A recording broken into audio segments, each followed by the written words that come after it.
Do you want to become a CFO and take control of your career? Our AXR podcast series from Go to CFO will give you a unique insight into what it takes to become a successful CFO, hosted by myself, Dave Goldbach, and my colleague, Kunal Gupta from AXR Recruitment and Search. We speak to inspiring and successful CFOs from our network across Australia. They share their career journeys with us and with you. The closest thing you're going to get to delving into the mind of a CFO. We hope you enjoy it. Welcome to this episode from Go to CFO podcast. My name is Dave Goldbach, Director of the AXR Recruitment and Search Accounting and Finance Practice. Today, we're joined by Michelle Reynolds, Senior Finance Executive leader who's had a remarkable nonlinear finance career spanning insurance, property, rail, startups, and now construction. In today's episode, Michelle will take us through her impressive career, one where she often didn't take the well-trodden path in her journey from IAG, Suncorp, in insurance and FS, to property at Rawson's Group, then moving into CFO or head of finance roles at RailFirst Asset Management, H2X Global, and as previously mentioned, now CFO at CIP Construction. So thanks so much for joining us today, Michelle. Thanks for having me. Oh, good. So I think where we'll start today is just kind of jumping back to where it all began. So I guess before your career began and took off, I'd love to hear about, I guess, where you grew up and what life was like and where that journey could have taken you. Yeah, sure. So I grew up in the Blue Mountains, Lower Blue Mountains, and from there I was heavily involved in sport and enjoyed just the nicer life of growing up out of the city.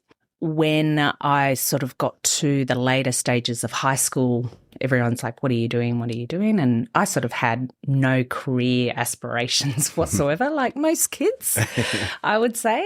And then I got into about year 10 and I found a university degree that allowed me to study with inside Australia and also overseas. And I was sort of drawn to that. And that was a marketing degree of all things, which looking back now of where I've landed is polar opposites. I'm not creative at all. Did you think you were creative in high school? Oh, I tried to be. I was more of a geek than anything. Okay.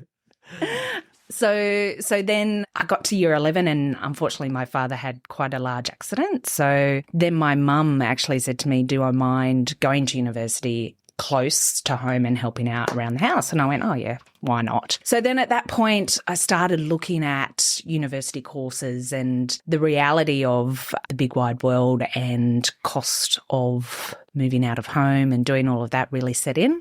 So I decided on the course that gave me the most money after I finished, which ended up being a Bachelor of Commerce Accounting. So you went into it for the money. Yeah, 100%. Did I really know what I was going into? I still laugh with my mum and dad now to this day that I did no business courses through my HSC. I had no commerce. It was geography and sport. It was polar opposites of where I ended up. Bizarrely enough, in the Blue Mountains, the University of Western Sydney actually does have a good program where you can pre-apply into certain degrees. So I was lucky enough, I actually got a scholarship to do social science, which is a stepping stone into the police force for criminology and things like that. So not my type either. Now looking back, I'm like, I can't believe I even considered it. But it was a degree that was guaranteed after I finished university. So with all my dad's health and all of that, it actually gave me some certainty. And then I was able to get into the course I wanted to. Yeah, amazing. Awesome. Yeah, it was good. Cool. And then, then you obviously kicked off your career. I did. So I went to university for full-time for 3 years. I did it a bit backwards. So I did all the really hard subjects up front. And then I did all the really easy subjects at the end. So I was, I was doing first year subjects in my last year. So I had a really lovely last year of university. Right. Super cruisy. Yeah, just feel that way. It just happens. And so I actually started off in the city as an accounts payable. So right at entry level in a corporate travel company. They ended up, I was there for about 8 months And through that time, I even picked up accounts receivable. So got to see both sides of the entry level in finance. It was a small team. So you had your management accountant, financial accountant, and head of finance. Bizarrely enough, it was all female. So I started my career with an all-female team. Yeah, right. And they were great. They let me learn from end to finish. Because I was accounts payable, I was signing checks. And my signature changed pretty quickly once you get up to 100 plus checks a day. So, oh, wow. That's a lot of responsibility for yeah, first that job. Was exactly. Yeah. I was one of the signatures, not the only one. That company was sort of my first introduction to corporate where they do takeovers. So it was an American travel company and it got taken over by American Express Corporate Travel. I had the option of moving. They guaranteed that my job was safe. I didn't think it was that safe. And it was actually, looking back now, it's not that far out of the city, but it was on William Street in the American Express building out there. Right. So I thought, oh my God, it's so far out. Right. All of 5 minutes walk, but I wanted to be in the city, so I decided to change and I went into management accounting at IAG. Awesome. So that was quite interesting. They had just purchased CGU and they were looking at doubling their finance team. So I joined a team. I was a team of 2 at that point, myself and my manager, and we were looking at the books and trying to work out, how does it fit with inside the overall thing. I was so green when I got there. I can remember my manager saying to me once, he goes, well, just check out these open balances and do all of this. And I'm like, what is an open balance? Like, what is going on? And I had to research again. And I'm like, oh my gosh, I felt so out of my depth. And it was a lot coming in because it was 2 major insurance companies combining, essentially. During that time, it was a time of growth and my manager sort of pulled me aside. And look, I think throughout my career, I've learned a lot from good managers, but I've also learned a lot from bad managers. I was just lucky one of my 2 earlier in my career, I had very good managers. So I had a manager pull me aside and he sort of said, well, you're doing a good job, but you're just not at the level we need. It's not the role and it's not you. It's just we need someone a little bit more senior to do the more technical stuff. So it was put nicely. I felt at the time like, oh my gosh, I'm not good enough or whatever. And I thought, well, do you know what? I can sit here and be not good enough or I can be better. So that's when I decided, the status quo of processes wasn't good enough for me and I wanted to make them better. So we used to do, I'll go on a little side note, that a lot of my girlfriends, I'm the only one in finance. Okay. So growing up in the early years when you're early 20s and you're going out on a Friday night and I'm showing up at 9 o'clock after month end or whatever. Right. And my girlfriends who are in advertising and all the really glamorous roles are like, what is this month end you talk about? And couldn't understand why every month I'd have 5 days of really long days. Yes. So I thought, do you know what? I don't have children. I was single at the time. What can I do to change it all up? So I thought, well, on a Friday night, I'd prefer to be with my friends than be stuck eating pizza at your desk right. doing journals. So I actually spoke to my manager at the time and I said, look, when do you need the information that you need to complete the accounts? And I was still quite junior. I went from a junior management accountant. I think I was management accountant at this point. And he goes, well, I just need at 9 o'clock Monday morning. I went, okay, I can deal with that. So I was dealing a lot with actuarials where we were waiting for the information from them. So instead of putting pressure on them on a Friday night, I used to say to them, I'm going to come in for a few hours on a Saturday once your numbers are done and I'll do it. So I was willing to forgo 2 hours on a Saturday, then sit there at my desk waiting for 5 hours on a Friday. Yeah. So I sort of traded that off. And for me, that worked. Yeah. And it was really easy. So that's amazing. Yeah, it was really fun. And I assume not too early on a Saturday morning after the Friday night. No, I was young. Yeah. Let's be honest. yeah. I was always ready for Saturday lunch. So if you go back a step there, so I'd be interested to hear how, obviously, a lot of other finance people come through accounting firms or, the big four or whatever. And obviously you didn't go down that path, but a lot of people choose your path too. So in those, as you mentioned, you're in IG, you've come from APAR, you haven't done the management accounting. There isn't AI back then, obviously. No. How did you learn? Like, how did you pick that stuff up? So I was quite lucky at AIG. There was 2 guys in particular who were brilliant at Excel, and they were like subject matter experts. So if you wanted something, you would go up to them and say, "Oh, can you help me with this formula?" And you would just learn. So Awesome. I was talking to my team, I think it was last week when I was in Melbourne, and we're it's a bit geeky, but we had a whole conversation about which formulas do we like the best in Excel. And I'm like, that is geeky, yeah, it is. And I'm like, I hate VLOOKUPs. And they're like, oh, and I'm like, I'm such a sum if girl. And so we just had this whole conversation. It was very funny. But I also probably learned my groundings of the small finance team helped me understand the workings. And mind you, the computer I had a black and green screen. Right. So I don't want to show my age, but it was one of those. It was before Windows practically. Right. Then when I moved into the management accounting role, I sat on a floor with all accountants. It was just so you had one side, you had financial accountant, you had tax, you had the CFO that sat in the corner who was so approachable as well. And then you had the head of finance or the head of the management accounting, the head of financial accounting, all sat on the same floor. And you got to see them day in, day out. So you sort of got the feel and the know of what you needed to do. And that's how I learnt on the job. And then on top of that, you also had quite a young, so when you go through, well, not that I did, but when you go through the audit path, you're surrounded by young people. That's what IAG was for me as well. So you had early 20s, your managers were all in their 30s, and then the managers above that were 40s. So you didn't have that old school coming through. And you just picked up so much. You knew straight away, well, I knew straight away that I would never be a financial accountant. They are very technical, and I thought, oh my God, I'll never understand that. Yeah.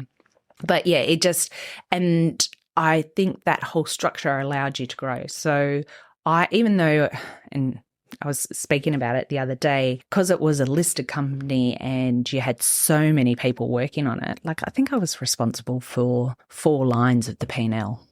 Yeah, right. That was it. That's it. So, you don't go down to the bottom. Someone else is looking after revenue or someone else is looking after expenses. And I was looking after the claims side, so cost of sales. So yeah, amazing. So it raises an interesting point that I speak about quite a bit these days around, I think when you and I started, it was all in the office with lots of people around you. Yes. And it sounds like that's, through osmosis, you learn a lot. What's your take, I guess, on the work from home thing at the moment and, losing out on, because obviously you learned a lot, it sounds like. I did. Being there, right? I did. I did have, look, I think things change and COVID allowed that to happen. In the back end of my career at IAG, I actually worked from home. So Trendsetter. Well, yes. I was a bit, so sort of fast forwarding in a little bit, I was living in Melbourne but wanted to come home, and the only option to do that was work out of home. I personally found that really quite hard. Even though I am an introvert and quite shy, I need that interaction during the day. So I used to walk out and talk the ear off the coffee guy. I felt so sorry for him. Being a team leader and a manager during working from home, I've now got it where in Sydney, my team, we're actually in the office together 3 times a week. So that's sort of a must for me. However, I do have a team in Melbourne, and that works fine. I'm down there once a month. So I can see both areas of it. I still think from that junior role, but I think that junior role is almost going at the same time. That's very true. Very topical. Yeah. And I think that and I always try now when I'm reviewing reports and doing all of that I'm actually sitting down with my team face to face saying, this is what I'm seeing. Next month, make sure you know what I'm looking for, type of thing. So I think it's up to the manager to ensure that your employees are getting that face time that they need. Yeah, that's good. I agree. Yeah. So if we go back, and you kind of foreshadowed it there, you obviously then made a move to Melbourne. Yes. And chose to leave finance and go into operations Yes. at a fairly early stage of your career. Yes. Love to hear about that. So in my early career, I had no intention actually to do my I knew I had to do CA or CPA. I just wasn't in a rush to do it. So I actually worked for 4 years straight without considering doing any of that. Not a lot of people know that, actually. No, I know. Then I decided I took a sabbatical for 3 months and I had all my friends going over to London for 2 years, working, doing all of that. It wasn't really in the cards for me at that point in time. So I decided just to do 3 months of pure holiday and went off by myself and did tours and met a lot of people along the way. But really, I can't believe, looking back, I can't believe I did. I was 25, traveling overseas, backpacking by myself. Amazing. So, and I probably got to see more than my friends who went for 2 years over in London and worked the whole time. So yeah, I was very lucky. And then when I came back, I had a bit of itchy feet. I didn't know whether or not I wanted to go back to London or not. And then an opportunity in Melbourne came up. So before I took the 3 months off, I was working on transferring a finance function from Melbourne up to Sydney for a subsidiary of CGU. And that was interesting. They were known as the cowboys of the industry. So I think they enjoyed that title. So they dealt a lot with car dealerships and they did all the insurances through the car dealerships. And they had all these wonderful commission structures that were not black and white. I would say a little bit grey, but not very funny and you sort of look there and go, that wouldn't slide these days. So the whole idea was to bring it up into head office. So I was sort of back and forth for Melbourne for a little bit. And then they said, well, look, you've made such an impression on us. Do you mind coming down and heading up operations? Wow, well, I'm looking for a change and this is just sort of falling out my feet and this is really good. I then did the worst interview of my life. Right. Over the phone. It was terrible. I ummed and ahed my whole way through it. I did have a supporter down in Melbourne that sort of mentored me for the first couple of years while I was in Melbourne and brought me down. And he called me after the interview and he goes, that was shocking. He goes, I'm so glad I'm able to talk Stuart into letting you down here. I've just gone, oh, thanks. Awesome. But yeah, so I went down and I had a couple of staff members and I was really I was the finance conduit, but then looked after a little bit of operations as well. So payment of commissions and things like that. So that's when I went from a manager of accountants and you know, I like to think accountants are high achievers and really strive to get to the next position, particularly when you're young, and it can be quite competitive, I had an employee who was just happy doing what she was doing. Yes. And it was just a shock to my sister. I'm like, what do you mean? Like, you don't want to take the next step? You don't want to go here? And she's like, no, this is me. And I'm like, oh, wow. So that took me a little while to adjust. And was your team a lot older than you as well? Yeah, so she wasn't too much older. Okay. And I had a few younger. I had a really young person who was driven, and then I had an older person who was just happy doing what they were doing. Right. And then I used to get complaints by the state managers. They're like, oh, well, you know, such and such isn't doing this and they won't do that. And I went, well, I can't do anything until I understand the role and what we're trying to achieve, and just leave it with me type of thing. And then I worked out what it was. It was because she was sort of the gatekeeper of releasing funds and making sure that people got paid the correct amount. And so she would only do favours for people that gave her chocolates. Oh, come on. And it was fabulous. Like, it was the best. It was the best thing, because I would get all these complaints and I'm like, well, what did you do last time? They're like, we just gave her chocolate. And I said, well, you're a fool then. Like, I said, you either get in her line and wait, or you pay the price. Yeah. Oh, my God. So that was interesting. But she was, and it was that what was she used to come in at 7:30 and leave at 4 every day, and there was no deviation. Well, I guess being in the industry that we are, there's always like, you never quite know. Even to this day, my husband's like, you're always late home, and I'm like, yeah, well, I get caught. Yeah. Me too. Yeah. So that was an eye opening. I realized you had to change your management style to fit that. Yeah, that's good. That's an early lesson, I guess, because you would have been a pretty young manager at the time. Yeah. So late 20s at that stage, yeah. So then you come back to Sydney after that. Yes. And then when's the next move to? I went back down to Melbourne. So I actually met my husband in Melbourne, and it wasn't until I moved to Sydney that he decided that it was a good idea for us to be together. Right. So he chased me up to Sydney, and I went, well, and I was late 20s and I'd been through a few relationships. I went, well, look, we're either going to live together or we're not, and we may as well live in Melbourne together because that's where he was based. So I ended up moving back down to Melbourne, and I moved from IG to Suncorp. Right. Because we had met at IG and it was just a nice break for us. Right.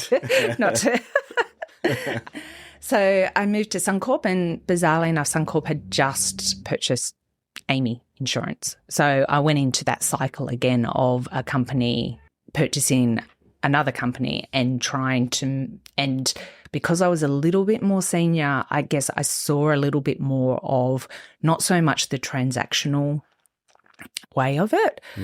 It was the way that the cultures were trying to fit in with each other, which was amazing because I actually sat inside the Amy group that was being purchased and not Suncorp that was the purchaser. So it was sort of the flip.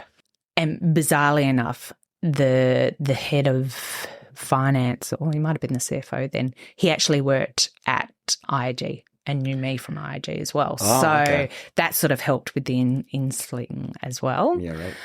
And then when Suncorp really came down and was purchasing Amy, and I still remember in the office the Amy guys who had been there, and they were so passionate about everything. They'd grab their corporate charter and they'd be like, this is going down the hill now and we won't live by this anymore. And you're like, oh my God.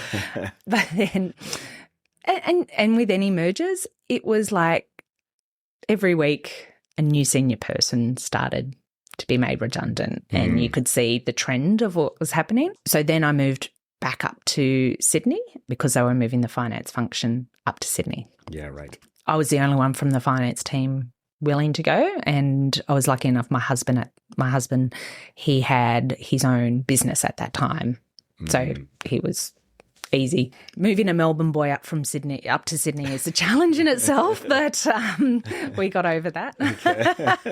Has he still? Yeah. It took him 10 years to actually say he lived in Sydney and was a Sydney-sider, but now he's a bit like an ex-smoker where it's, Melbourne's not great and Sydney's the best, and I'm like, there's got to be a middle path, right? So we moved back up to Sydney. Inside the insurance world, you'll see a lot of movement, particularly inside senior levels. So bizarrely enough, a lot of the IG guys at the very senior levels moved to Suncorp at that point in time. So I did know of them. They probably didn't know of me, but I felt comfortable that, the leadership was something I was used to. Yep. And it was very good. We sat sort of on the level that had the actuarial team, we had the finance team, and we had capital and also reinsurance. And I was up there for about a year, and bizarrely enough, and I mentioned before, you learn more from, you learn just as much from a poor manager as what you do from a good manager. Not to say my manager at that time was poor, we just clashed. Right. And I don't think that there's anything wrong with that. Sometimes people just clash. So I was very much an early starter, and I loved getting in early and, being free during summer to leave at 5 and have full daylight. Yep. He was very much a late starter and then would send me work at like 4:45 saying, can you do this? All right. And I'd be like, but you've had it from 3:00. Yeah. So, but then outside of work, we're fine. Right. Like I really liked him as a person. Yeah, okay. We just could not work together. Yeah, right. And it just so happened I was on the same floor as the reinsurance team, and Tony Smith, who was the manager at that point in time, just, would walk around the floor saying hello to people, and he would stop and have a chat. And I was on the walkway, so he'd always stop and have a chat. And his head of operations, she was moving to Switzerland for a year just because she could. Yeah. And he said, look, he goes, I know you're in finance, but it's interchangeable skills. Surely you can come across. Do you want to interview? And I went, oh, okay, I may as well. So once again, going back into an operational role with a much bigger team. So my manager, the one at the time that I didn't get along with, and when I got the role, we actually sat down and I said, well, look, I've got this role. I want to give him my nose. And I don't think two people were smiling as big in that office resigning. Yeah. And he's like, I get it. And I said, I get your side as well. So we actually got each other from a personal level and respect. Yes. There was always respect, but we just couldn't work with each other. Yeah. And that's okay as well. Mm.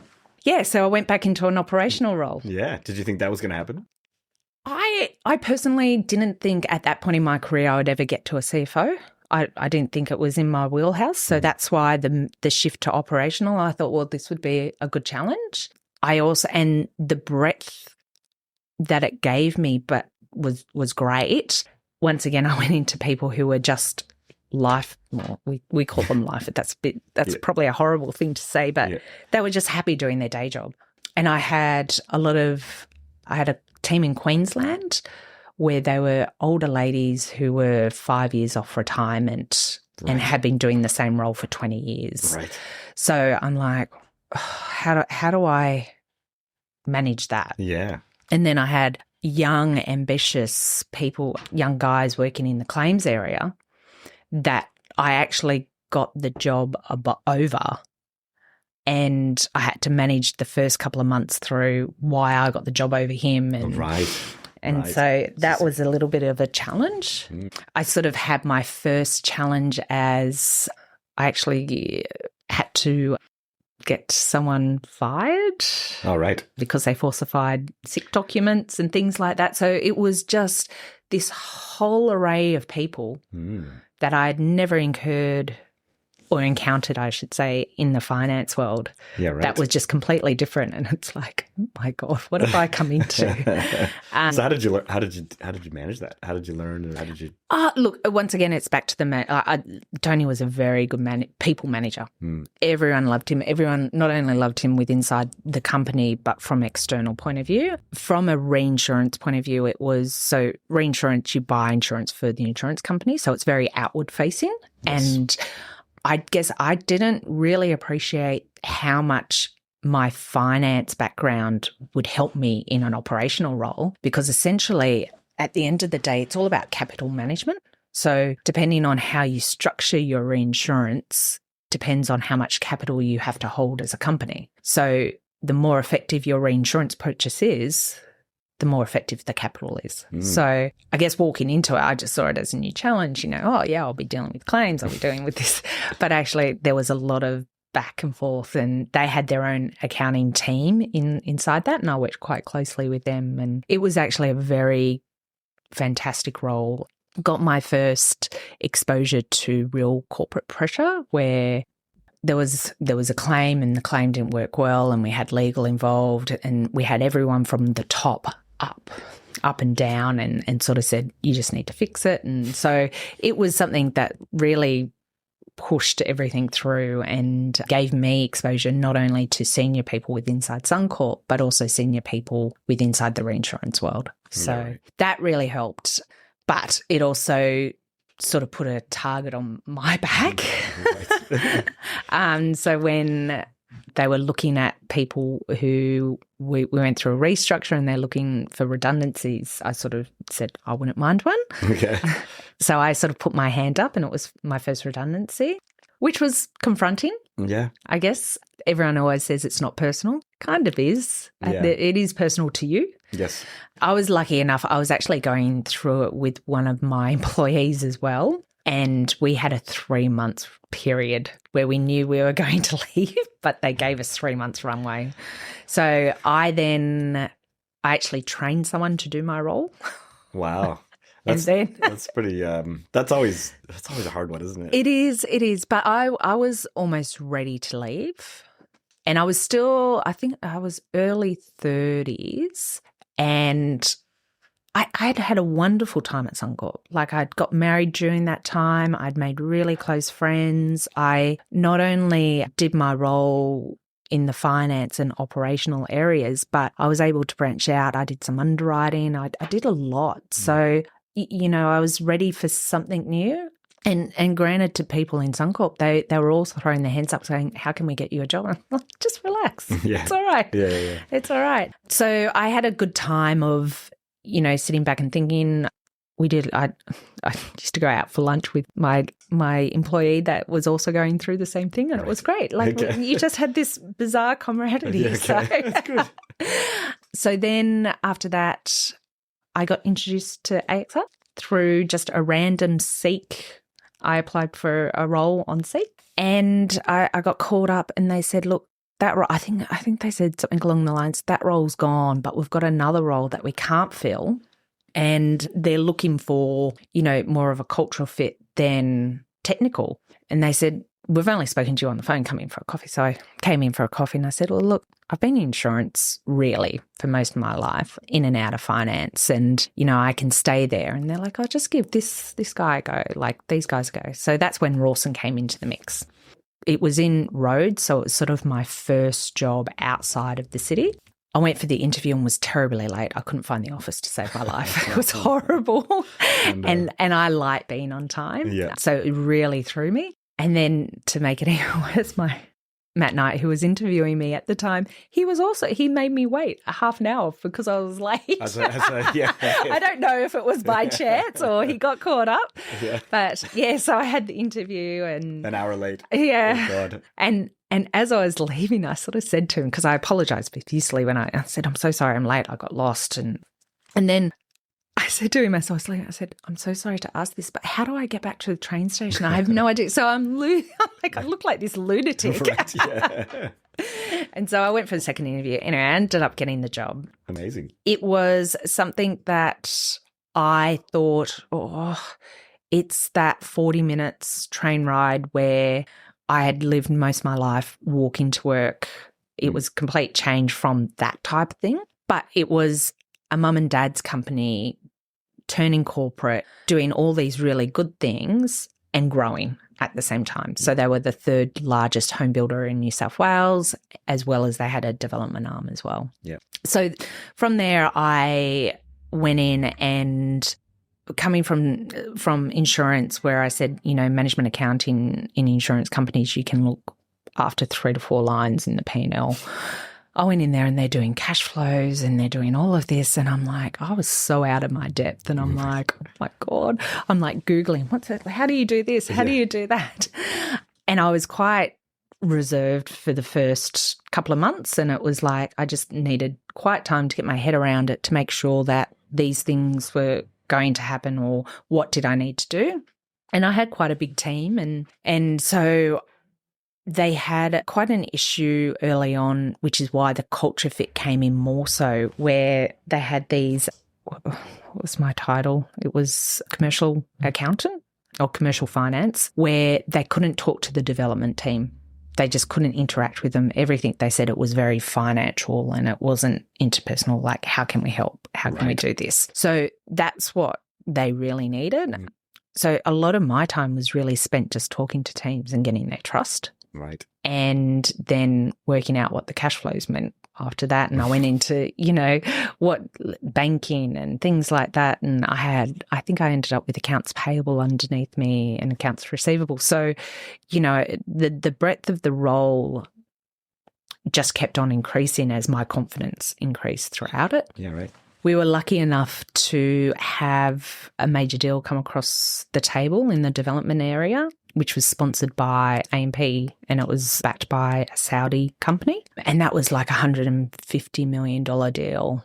And it gave me the first exposure to what M&As are like, or, joint ventures or anything like that. And so because they were an international company investor, I should say, there was all these other regulations. So it was after the big push from the money from China coming in, they switched that off, and then FIRB came, the international board came in and put all these other regulations around it. So I'm sitting there going, oh, okay, well, this will be interesting. And it sort of came on the table, then it got taken off, and then it came on, it got taken off, and then suddenly we signed the deal, and it was run by the CEO and CFO to begin with, but then pushed into my area. And because of the international air exposure and regulations, the structure was actually quite complicated, or technical, I should say.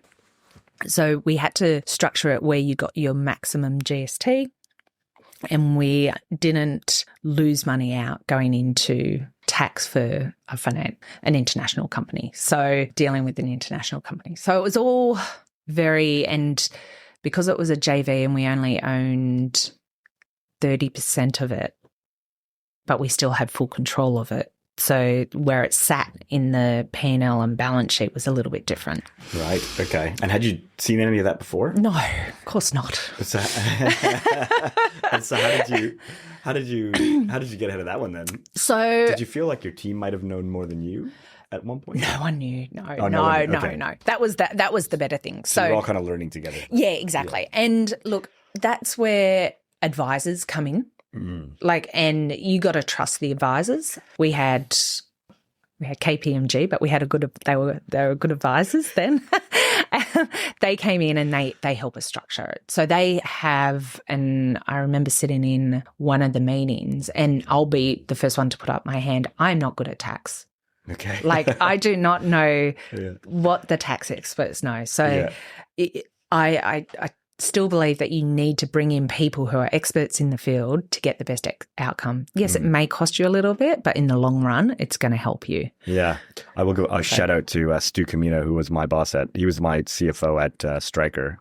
He'd always say, you need to know enough to be dangerous. Yes. Across everything. So you're asking the right questions. Yes. Even if you don't know the detail. Yes, exactly. Yeah. And look, and through Rawson, when we went through the sale of the company, we did had some advisors that weren't up to scratch, and we pivot, and that is probably the quickest pivot I think I've seen, and it was the right decision. So how did you come to that conclusion? I think, the CFO was in a meeting and they just weren't, you're right, asking the right questions, saying the right answers. So, and once we pivot, it was fine. Yeah, right. But yeah, so through this deal, I always thought I used to call Rawson quite a small company, 300 employees. Oh yeah, we're a small company because I was coming from 12,000 employees. Yeah. And so I always thought that it would be good to have, the knowledge with inside the company, but sometimes that's not available. So to go external, and that's why these advisory companies are there, and you need to use the ones that you trust. Yes. That's probably the easiest way to put it. Yeah, so we did this deal, and it was probably my first big deal that I've ever done, and it was really cool. And Rawson also had a proper board set up. So it was my first ever time going to an actual board meeting, as casual as it was, but it was still a corporate structure that I wasn't familiar with, knew about, but in attending. So got exposure to that, got exposure to a lot of things. Once again, the knowledge just kept on growing. Yeah. And it was pretty amazing. Yeah, amazing. So you make a move to rail first. Yes. After that. And so what was that? How did that come about? What was that decision? Yeah, so Rawson, we went through, we sold the business. I think it was year 2 that I was there. We sold it to a Japanese company, and the deal had a 3-year tail. So of where we escrowed some of the cash and then we would release it over a 3-year period. So when we got to the end of that 3-year period, the CEO, CFO had left, and it was just my time as well. It's sort of, unfortunately for finance, it's the one area that's very easy to consolidate. Yes. And to bring in new people. So I decided, well, I didn't decide. I actually approached human resources and said, look, my role's diminished completely. Yeah. I'm sitting around twiddling my thumbs. What do you want me to do? Yes. And the lady heading up P&C at the time just said, well, let me work on it. And I ended up taking a redundancy. So it was a fair exit, and it was something that was really good. Yeah, good outcome. Yes, it was. And I ended up taking another 3 months off, which was enjoyable. It was just lovely. I didn't travel. I just spent it. Oh, that's a lie. I did travel because it was during COVID. And when the states started opening up, so we went up to Queensland when they opened up for a few days because we could just jump on the first plane. We're over in WA when they opened up for a week. So we were travelling around everywhere. It was really good. Yeah. But then the other time it was just staying at home, being fit and healthy and really enjoying life. Highly recommend it to anyone if you've got the ability to do it. And then it was just time to get another role. So if anyone's ever looked for a position, it's a full-time job, as they say. Yes. Not too sure. I think AI is helping with it a little bit now. Yeah. It's helping with everything. Yeah, exactly. Yeah. So then came the opportunity to be a part of Rail First. So Rail First is an asset management company, and they were backed by private equity. So owned by private equity, but run by the management of the company.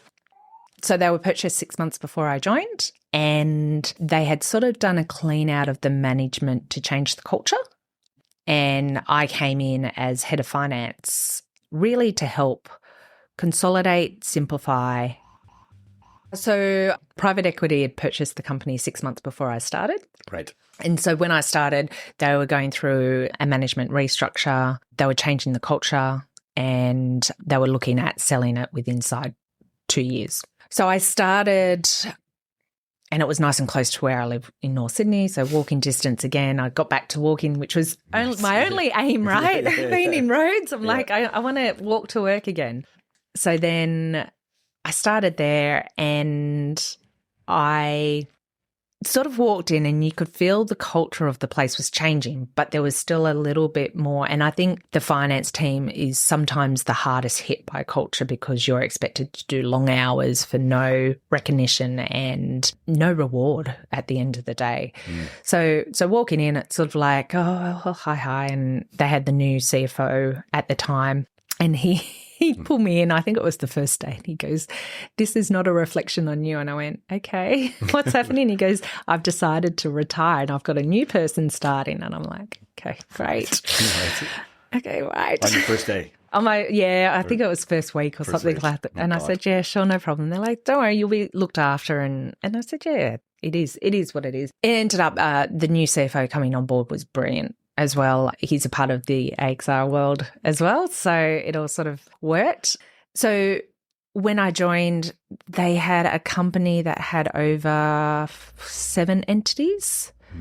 And I think we combined it all into one. So it wasn't an overcomplicated company. So I don't know why they had 7 companies and they had intercompanies. They had all of this. And it's sort of like, what? You're creating work for no benefit.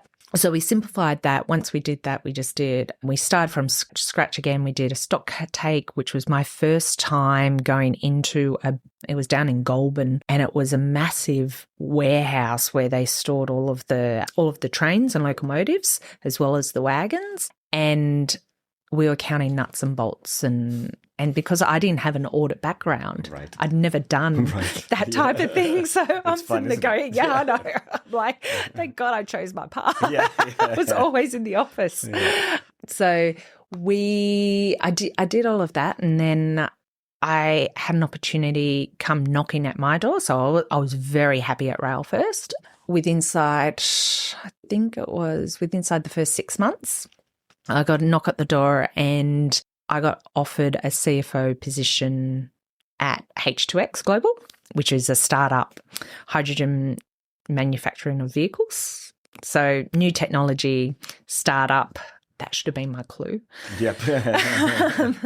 So I decided, after consultation with my husband, quite a lot actually, it's sort of like, well, it's a startup, it may or may not work, it will put pressure on us, and do we want to take the risk? And as we were sort of mentioning before, that I looked at it that it gave me the CFO title very quickly, a lot quicker than what I thought. I thought I had another 2 years of being head finance before I'd step into the CFO role. It just made that go a lot faster.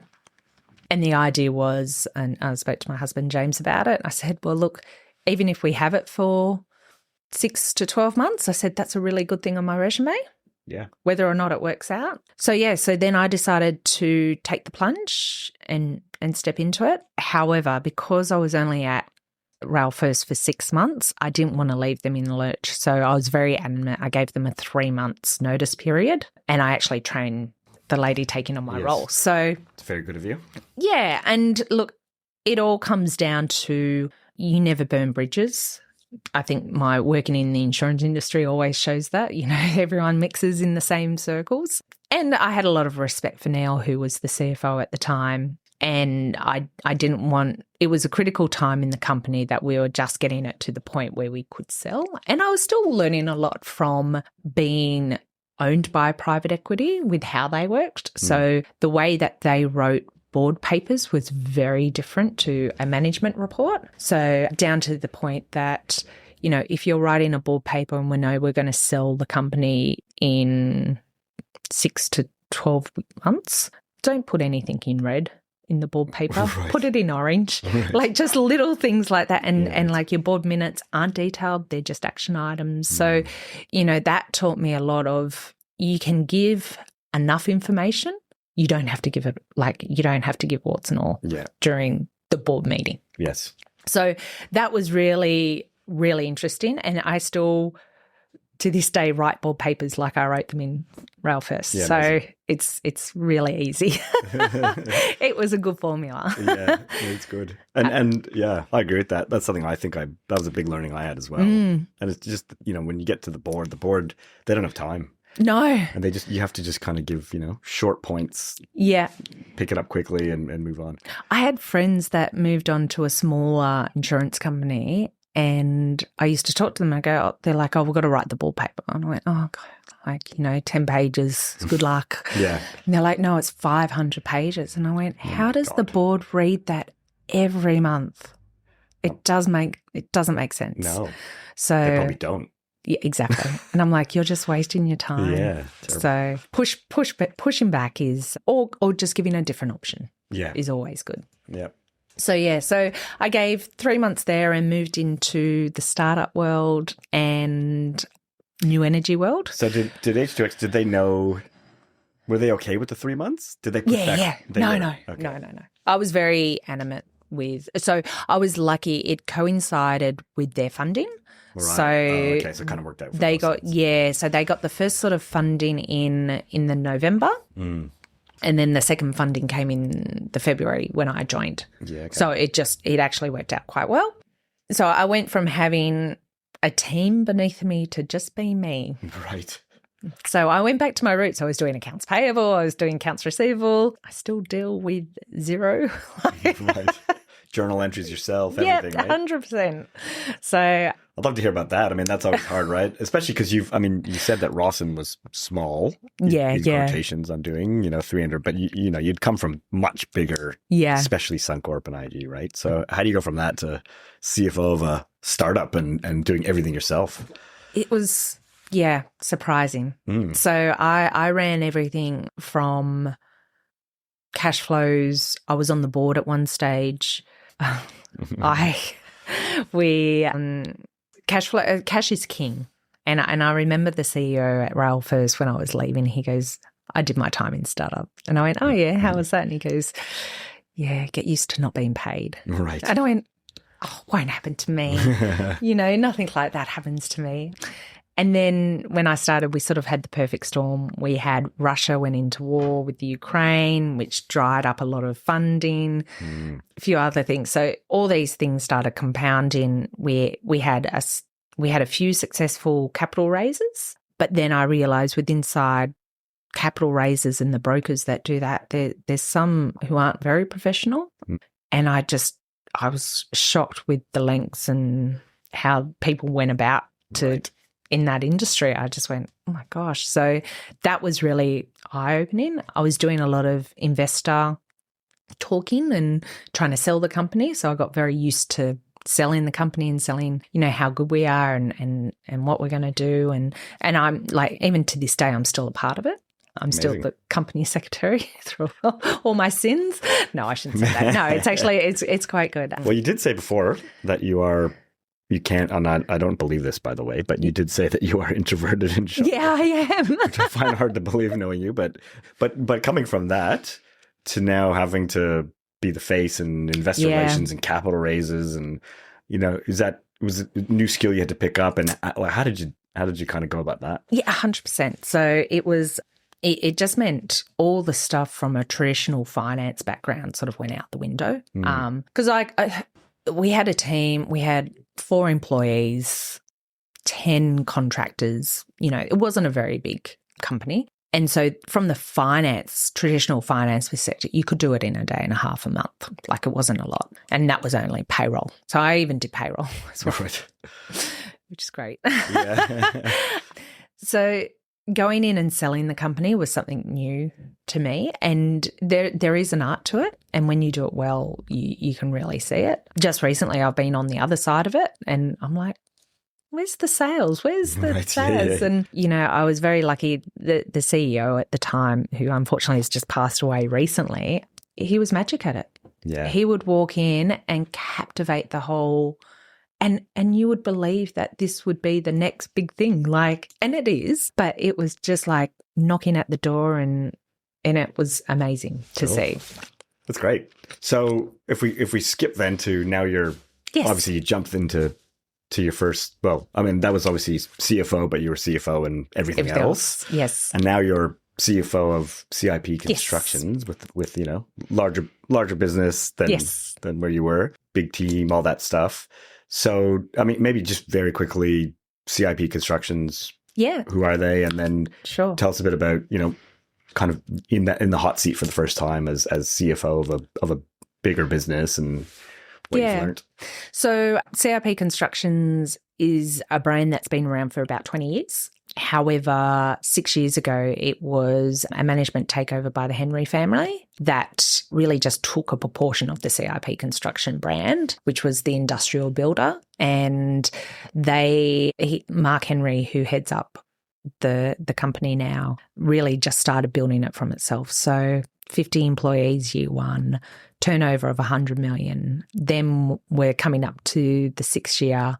We're looking at 200 employees, 400 million turnover with 600 million in the pipeline. Amazing. So huge success story. I came in as, I came to AXR and went, I'm so over. I just need something stable. I don't care what it is. And I was either talking to you or one of your colleagues, and the history of my employment and the whole range of I'm not in a steady thing sort of came about. And I said, but something will come up. Don't worry. So I think when CIP came up, it was a contractor role.